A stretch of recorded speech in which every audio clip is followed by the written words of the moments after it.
Welcome student. प्यारे बच्चों, आपका इस वीडियो लेक्चर में स्वागत करता हूँ। क्लास 8th साइंस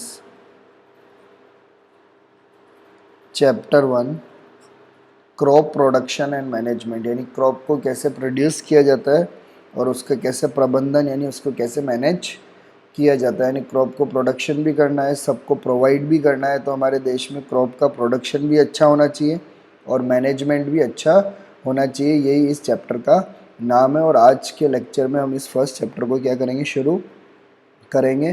तो आप मेरे साथ लेक्चर को फॉलो करना और इम्पोर्टेंट पॉइंट से उसको आप नोट्स के रूप में आपकी बुक में लिखना, क्योंकि आरबीएससी बोर्ड है तो हम लोगों को लेसन के इन बिटवीन अच्छे से पढ़ाई करनी है ताकि हम लोग हर क्वेश्चन का क्या दे सके, आंसर दे सके।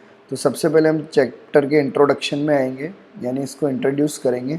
We all need food to survive. हम जानते हैं कि हम सबको जिंदा रहने के लिए क्या चाहिए, फूड चाहिए। सर्वाइव यानी जिंदा रहने के लिए। In fact food is one of the most important and basic need of every human beings. और हम जानते हैं कि हमारी जो बेसिक ज़रूरत है, बेसिक नीड का मतलब आप जानते हो कि जो सबसे ज़रूरी है हमारे जीवन को जीने के लिए, जैसे हमें खाना चाहिए, कपड़ा चाहिए, रहने के लिए घर चाहिए, ये सब हमारी बेसिक नीड है। तो इनमें से फूड क्या है, सबसे इम्पॉर्टेंट है। The basic human need is obtained from plant. और ये फूड हमें मोस्टली किससे मिलता है, प्लांट से मिलता है, क्योंकि आप पहले पढ़ के आए हो प्लांट एंड एनिमल प्रोडक्ट से हमें मिलता है। द मेजर फूड आर, जैसे हम जो मेजर फूड हम खाते हैं वो क्या है, सीरियल्स।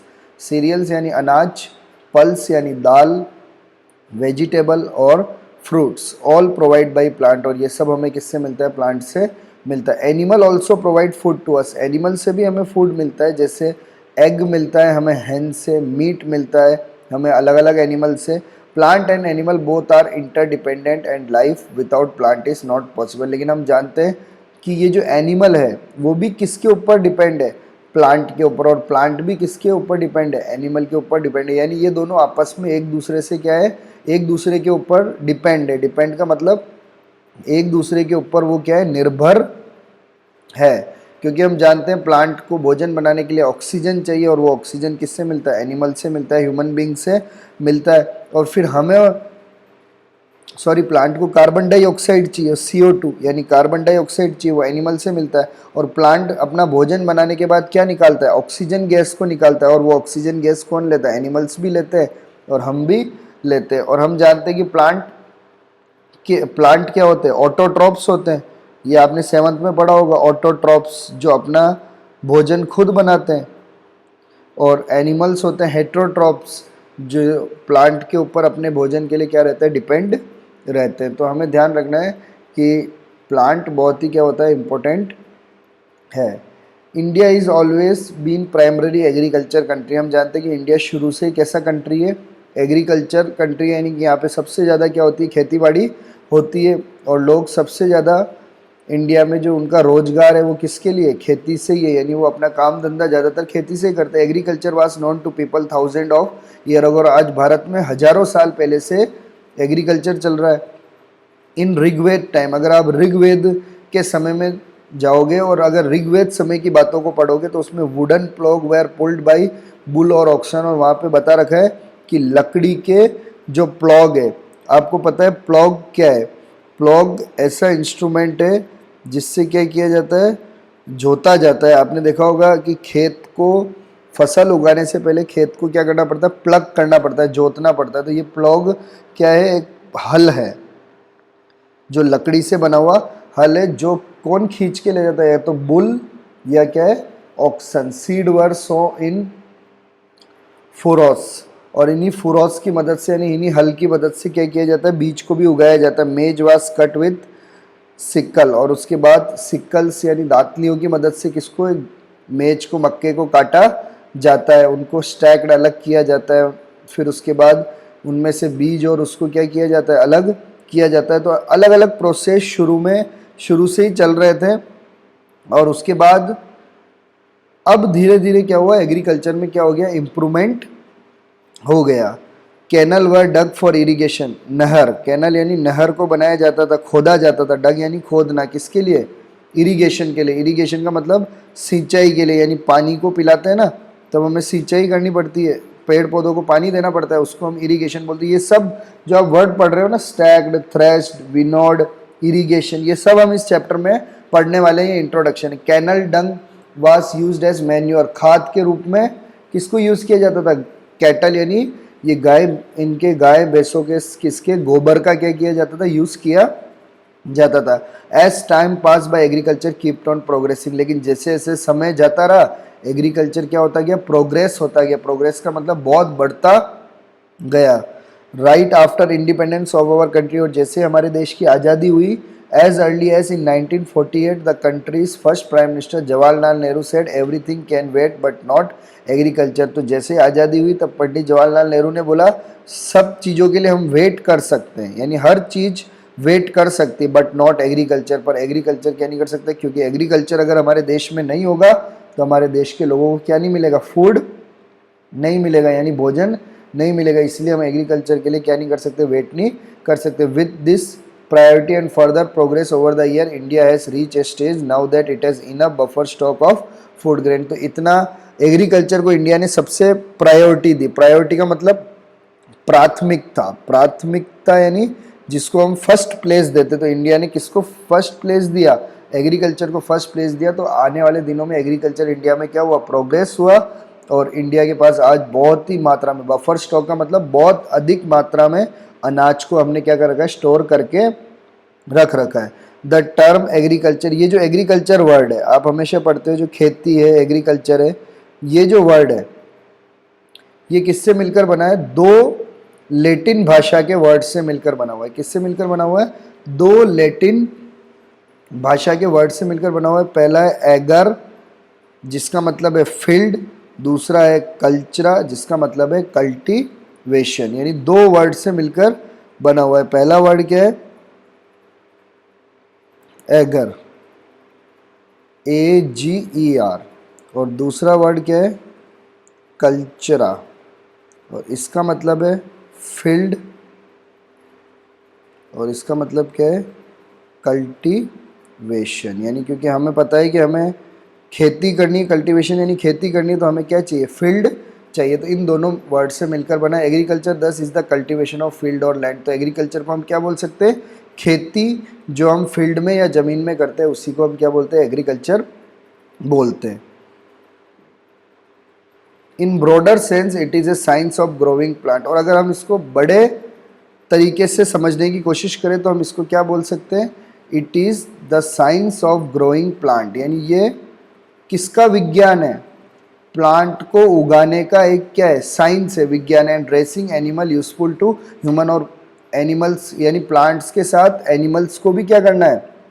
पालना है। और ऐसे एनिमल्स को पालना है जो हमारे ह्यूमन बींग्स के लिए क्या हो? उपयोगी हो। जैसे आप जानते हो ना, एग्रीकल्चर करने वाले काऊ को पालते हैं, बफेलो को पालते हैं, गोट को पालते हैं। तो ये सब क्यों पालते हैं? ताकि वो एग्रीकल्चर के साथ एक्स्ट्रा इनकम को भी कर सके, इसलिए ये क्या करते हैं? उनको भी साथ में पालते हैं। एग्रीकल्चर इंक्लूड, तो एग्रीकल्चर में क्या क्या होता है? कल्टीवेशन ऑफ लैंड, लैंड में कल्टीवेशन करना, खेती करना।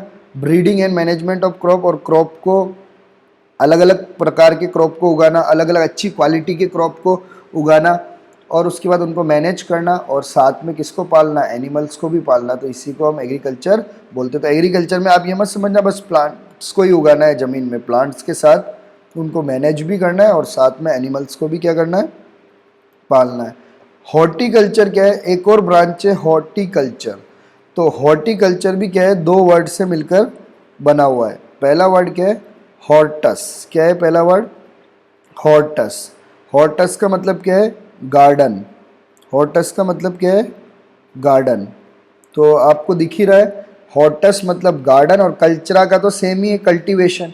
इस ए ब्रांच ऑफ एग्रीकल्चर, ये भी किसका ब्रांच है? एग्रीकल्चर का ब्रांच है। इसमें किसको उगाया जाता है? वेजिटेबल को उगाया जाता है, फ्रूट्स को उगाया जाता है, और कौन से प्लांट को? Ornamental plant. ऑर्नामेंटल प्लांट यानी जो सजावट के लिए यूज़ करते हैं ना प्लांट, उनको हम क्या बोलते हैं? Ornamental plant. सजावट यानी डेकोरेशन के लिए जो सजावटी प्लांट होते हैं ना, उनको हम बोलते हैं ऑर्नामेंटल प्लांट। तो हॉर्टिकल्चर ब्रांच वो है जो हॉर्टस यानी गार्डन, यानी हमारे घर के गार्डन में भी हम वेजिटेबल फ्रूट्स को उगा सकते हैं, ऑर्नामेंटल प्लांट को, रोज को उगा सकते हैं। तो हम क्या कर सकते हैं, हॉर्टिकल्चर कर सकते हैं।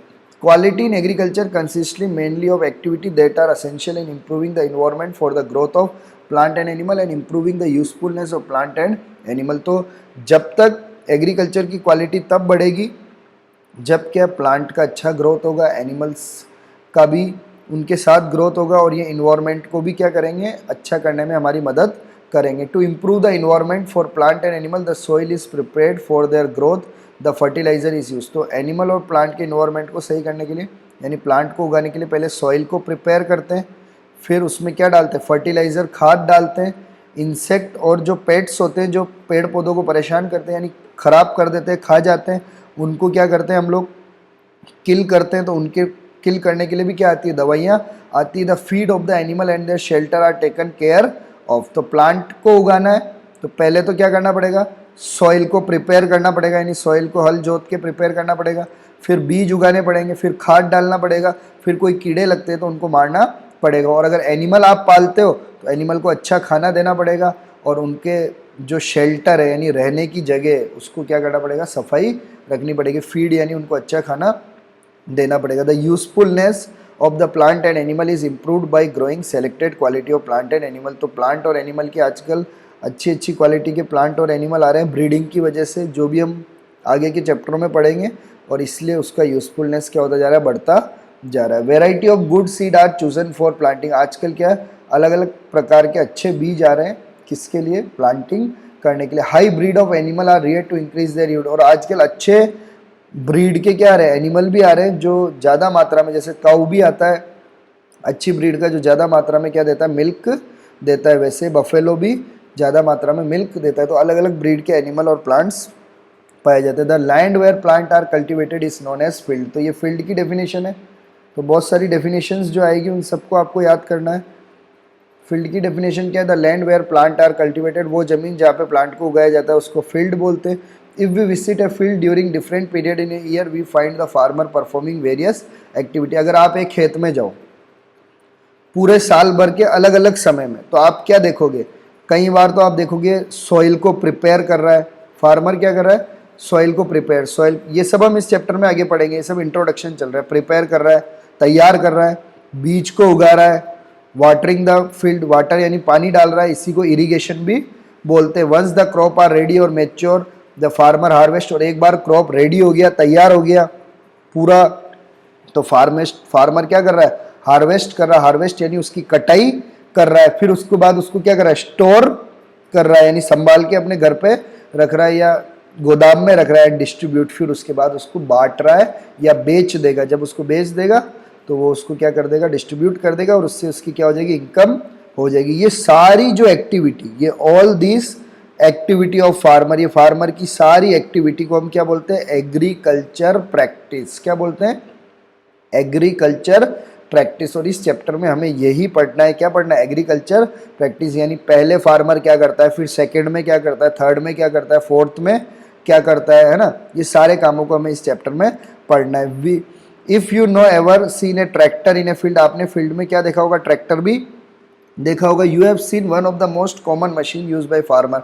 और आप जानते हो कि हर फार्मर मोस्ट कॉमनली किसको यूज़ करता है, ट्रैक्टर को यूज़ करता है। Farmer use all kind of machinery to make the job growing crop easier. और आजकल फार्मर बहुत सारी मशीनों का क्या करने लग गए, यूज़ करने लग गए, ताकि वो आसानी से किसको उगा सके, फसल। क्रॉप यानी क्या होता है, फसल को उगा सके। तो फसल को आसानी से उगाने के लिए आजकल फार्मर क्या बहुत सारे टेक्नोलॉजी का या मशीनों का यूज़ करता है। The tool required is carrying out the activity involve in cultivation of plant are known as agriculture implements. तो जो टूल का मतलब होता है औजार या जो सामान या जो मशीन किस में यूज़ होती है, एग्रीकल्चर करने में यूज़ होती है, प्लांट को उगाने में यूज़ होती है, उन सारे औजारों को हम बोलते हैं एग्रीकल्चर इम्प्लीमेंट। क्या बोलते हैं, एग्रीकल्चर इम्प्लीमेंट। पहले तो क्या होता था, इम्प्लीमेंट के रूप में किसका यूज़ होता था, एनिमल्स का यूज़ होता था, जैसे बुलॉक का यूज़ होता था और कैमल का यूज़ होता था। आप जानते हैं कि बुल का यूज़ होता था, बुलॉक का, जिसके द्वारा किसान उसके पीछे हल बांध के खेत को क्या करता था, प्रिपेयर करता था। लेकिन आज उसकी जगह किसका यूज़ होता है, ट्रैक्टर का यूज़ होता है। और उसके अलावा कटाई के लिए किसका, कौन सी मशीन का यूज़ होता है, हार्वेस्टर मशीन का यूज़ होता है। पहले ये सब काम कौन करते थे, मैन करते थे, आजकल मशीनों के द्वारा भी होने लगा है। The plant grow in large quantity in the field are called crop plant. अगर एक ही तरह का प्लांट आप अगर ज़्यादा मात्रा में उगाते हैं तो उसको हम बोलते हैं क्रॉप प्लांट। मान लो आपका ये खेत है, ठीक है, आपने इसमें वीट बहुत अधिक मात्रा में क्या उगा दिया, वीट उगा दिया, पूरे खेत में आपने वीट उगा दिया, तब हम इस खेत में जो प्लांट है उसको क्या बोलेंगे, क्रॉप प्लांट। क्या बोलेंगे, क्रॉप प्लांट। एक ही तरह का होना चाहिए, ऐसा नहीं कि एक अलग है एक अलग है, तब हम उसको क्रॉप नहीं बोलेंगे। The plant grow in large quantity in a field, वो प्लांट जो अधिक मात्रा में उगता है फील्ड में उसको क्रॉप प्लांट बोलते हैं। Since plant are major source of food it is become necessary to increase the production of crop. और आप जानते हो कि प्लांट बहुत फूड देने के लिए सबसे मेन सोर्स है, इसीलिए ज़्यादा से ज़्यादा मात्रा में क्रॉप को उगाना चाहिए ताकि हमारे देश की जो फूड की ज़रूरत है वो, और हमारी जो पॉपुलेशन बढ़ती जा रही है उनको क्या मिल सके, अनाज मिल सके। Farmer cultivate various food crop का, फार्मर अलग अलग फूड क्रॉप को कल्टीवेट करते हैं। सीरियल्स यानी अनाज को उगाते हैं। आपको पता है अनाज हमारे लिए बहुत ज़रूरी है। अनाज में क्या आएगा, राइस आएगा, वीट आएगा, मेज आएगा, ये सब क्या है, अनाज है। उसके बाद वेजिटेबल उगाते हैं, फ्रूट्स उगाते हैं, पल्स भी उगाते हैं, दाल भी उगाते हैं, and their own use and also for profit. और किसके लिए उगाते हैं, कुछ तो वो यूज़ कर लेते हैं और बाकी क्या है, बेच के प्रॉफिट कमाते हैं। Based on type of product obtain the crop are classified. अलग अलग क्रॉप के आधार पे क्रॉप को कितने भागों में बांटा गया, एक तो पहला सीरियल जो अनाज, पल्स यानी दाल, ऑयल यानी तेल वाले, तेल देने वाले क्रॉप तो आपको पता ही है, तेल देने वाले क्या, मस्टर्ड, सोयाबीन, ग्राउंडनट, ये सारे तेल देने वाले। फाइबर क्रॉप, फाइबर यानी धागा देने वाले, कॉटन, जूट, ये सब भी हमें मिलता है। एंड सोन, और भी बहुत सारे मसाले देने वाले, स्पाइसेस है ना, लाल मिर्च है ना, और उसके अलावा फिर वेजिटेबल है, फ्रूट्स है, ये सब चीज़ें हमें किससे मिलती है, प्लांट से मिलती है। तो ये कुछ एक्टिविटीज़ दे रखे, आप इसको कर सकते हैं, किसी एग्रीकल्चर फील्ड में जा सकते हो और आप चेक कर सकते हो कि किस तरह के इम्प्लीमेंट्स का यूज़ करते हैं farmer. The product which we obtain from crop is called the produce. तो जो फसल कटने के बाद जो मिलता है हमें उसको हम क्या बोलते हैं, प्रोड्यूस बोलते हैं। आप आपके गांव में अलग अलग फील्ड में जाके विजिट कर सकते हो और इस एक्टिविटी को क्या कर सकते हो, कलेक्ट, जैसे थर्ड वाले में देखा कलेक्ट सीड, अलग अलग तरह के सीड्स को हम क्या कर सकते हैं, कलेक्ट कर सकते हैं और एक चार्ट पेपर में बना सकते हैं। ठीक है, तो हम चैप्टर की तरफ आगे बढ़ेंगे, फिर एक्टिविटी को देखेंगे। सबसे पहले है क्रॉप सीजन। तो अब ये क्रॉप सीजन क्या होता है, various crop require different climatic condition and temperature for their growth. आप जानते हो कि हर सीजन में हर क्रॉप नहीं उगता, हर क्रॉप को उगने के लिए एक क्लाइमेट चाहिए होता है, यानी किसी को ठंड चाहिए, किसी को गर्मी चाहिए, किसी को ठंड और गर्मी दोनों नहीं चाहिए, मीडियम टेम्परेचर चाहिए। तो इसलिए किस लिए चाहिए, उनको ग्रोथ करने में यानी बढ़ने में, और उनकी एक लाइफ साइकिल होती है। क्रॉप की लाइफ साइकिल का मतलब क्या होता है, क्रॉप को हम उगाते हैं, उससे लेकर जब तक उसकी कटाई होती है तब तक का जो समय होता है वो उसकी क्या होती है, लाइफ साइकिल। जैसे हम बोले ना हमारी लाइफ साइकिल, तो हम पैदा हुए और हम मरेंगे तब तक हमारी लाइफ साइकिल। वैसे प्लांट की भी लाइफ साइकिल होती है कि प्लांट को उगाया गया, उसके बाद उसकी कटाई की गई, तब तक जितना समय लगा वो उसकी क्या होती है, लाइफ साइकिल होती है। और डिपेंडिंग ऑन सीजन कंडीशन, अलग अलग सीजन के कारण और अलग अलग टाइम पे ग्रोथ के कारण कितने भागों में बांटा है भारत में, क्रॉप सीजन को 2 भागों में बांटा है। कितने भागों में, 2 मेन क्रॉप सीजन, भारत में 2 मेन क्रॉप, यानी इस समय में ये उगाएंगे, उस समय में ये उगाएंगे। जैसे पहला सीजन है खरीफ क्रॉप, सेकंड सीजन क्या है, रबी क्रॉप। तो देखो खरीफ क्रॉप क्या है, these are sown in rainy season, यानी इसको सोन यानी उगाना, सो करना, सो यानी उगाना, सोन उगाना इन रेनी सीजन। इसको कब उगाएंगे, रेनी यानी बारिश के सीजन में। इसका मतलब है उगाएंगे कब, जून में, और काटेंगे कब, अक्टूबर में। तो उगाना तो है जून में और काटना कब है, अक्टूबर में। तो क्योंकि आपको पता है जून में उगाएंगे, जून लास्ट से बारिश आने लग जाती है हमारे इधर भारत में, और काटना कब है, अक्टूबर में। तो ऐसे क्रॉप, तो ये बहुत इंपॉर्टेंट टॉपिक है, आप इसको यहाँ से लिख लेना। 2 मेन क्रॉप सीजन है भारत में, सबसे पहला खरीफ क्रॉप, उसकी डेफिनेशन और उसका एग्जाम्पल ये नोट्स में बनाना। फिर रबी क्रॉप, उसकी डेफिनेशन और उसका एग्जाम्पल ये भी आप नोट्स में बनाना। कई बार पेपर में पूछा जाता है कि दोनों क्रॉप सीजन को समझाइए, तो आपको दोनों को लिख के डेफिनेशन बतानी पड़ेगी। कई बार ऑप्शन टाइप में ऐसा पूछा जाता है कि लिख देंगे मेज कौन सा क्रॉप है, तो आपको बताना है खरीफ क्रॉप है, रबी क्रॉप है, या वो और कोई अलग तरह का क्रॉप बता देंगे। तो हमें ये एग्जाम्पल्स को भी अच्छे याद करना है। तो खरीफ क्रॉप को कब उगाया जाता है? रेनी सीजन में उगाया जाता है, और रेनी सीजन का मतलब कब है? जून में उगाया जाता है, और अक्टूबर तक उसकी क्या की जाती है? कटाई की जाती है। तो इसमें कौन कौन से क्रॉप आएंगे? पैडी यानी होता है राइस, राइस को ही क्या बोलते हैं? पैडी। अरहर उगाया जाता है, मेज उगाया जाता है, कॉटन उगाया जाता है, सोयाबीन उगाया जाता है और ग्राउंडनट उगाया जाता है। ये सारे कौन से क्रॉप है? खरीफ क्रॉप है। फिर जो रबी क्रॉप है इनको कब उगाया जाता है? विंटर में। इसको रेनी में, इसको विंटर। विंटर यानी ठंड में। ठंड का मतलब अक्टूबर में कटाई हो जाएगी, तो यही अक्टूबर में उगाना क्या कर देंगे? शुरू कर देंगे। और हमें पता है अक्टूबर नवंबर के बाद ठंड पड़ने लग जाती है। और हार्वेस्ट यानी काटना, सोन यानी उगाना और हार्वेस्ट यानी काटना। कब इसकी कटाई होगी? अप्रैल के आसपास, है ना, मार्च अप्रैल के आसपास। तो इसमें कौन है? गेहूं है, दालें हैं, पी है, मस्टर्ड है, लाइन सीड है, ऑयल सीड है, बार्ली है। ये सारे कौन से क्रॉप है? रबी क्रॉप है। तो ये आपको लर्न करना है। नेक्स्ट है basic agriculture practice of crop production, यानी क्रॉप उगाने के लिए फार्मर को कौन कौन से एग्रीकल्चर प्रैक्टिस को करना पड़ता है। Crop products involve A number of activity. हम सोचे कि क्रॉप उगाना बहुत आसान है, नहीं, आसान नहीं है। बहुत सारे काम फार्मर्स को क्या करने पड़ते हैं? करने पड़ते हैं। कब तक करने पड़ते हैं? क्रॉप को उगाने से लेकर उसकी कटाई तक, कटाई के बाद स्टोर करने तक, और स्टोर करने के बाद उसको बेचने तक उसको क्रॉप को संभालना पड़ता है। अगर क्रॉप को संभालेगा नहीं और क्रॉप को अगर चूहे खा गए, कीड़े लग गए, तो उसने जो इतनी मेहनत की वो सारी मेहनत क्या हो जाएगी? खराब हो जाएगी। तो क्रॉप प्रोडक्शन में बहुत सारी एक्टिविटी होती है, जैसे सॉइल को प्रिपेयर करना, बीज को उगाना, ऐसे बहुत सारे। कब तक करना पड़ता है? कटाई हो जाए और स्टोर कर दे तब तक उसको करना पड़ता है। तो ये आप लिखना कॉपी में, दीज एग्रीकल्चर टास्क, और ये सारे पॉइंट लिखने हैं आपको। तो अब इसका मैं नंबर बताता हूँ। अभी इसमें नंबर नहीं लिख रहे तो आप ऐसे लिख दोगे नहीं। सबसे पहला करना है प्रिपरेशन ऑफ सॉइल, ये है 1 नंबर पे। क्या करना है? प्रिपरेशन ऑफ सॉइल, यानी सॉइल को तैयार करना है। सॉइल को कैसे तैयार करेगा? प्लग करेगा। प्लग का मतलब सॉइल को जोतेगा। अब आप देख रहे हो ना ये सारे पॉइंट्स, ये सब हमें पढ़ने हैं इस चैप्टर में। सबसे पहला ही देखो प्रिपरेशन ऑफ सॉइल है ना, प्रिपरेशन ऑफ सॉइल। उसके बाद फिर सेकंड है सोविंग ऑफ सीड। तो ये सारा हमें इस चैप्टर में पढ़ना है। अभी तक हम इंट्रोडक्शन ही पढ़ रहे हैं, एक एक टॉपिक को हमें पढ़ना है। सबसे पहले फार्मर क्या करेगा? सॉइल को प्रिपेयर करेगा। सेकंड ये लिखना है सोविंग ऑफ सीड, यानी बीज को उगाएगा। थर्ड क्या डालेगा? मैन्योर और फर्टिलाइजर, यानी ये खाद डालेगा। तो मैन्योर भी खाद है और फर्टिलाइजर भी खाद है, दोनों में क्या डिफरेंस है हम आगे चैप्टर में पढ़ेंगे। फोर्थ क्या करेगा? सिंचाई करेगा, यानी इरिगेशन करेगा, यानी पानी डालेगा।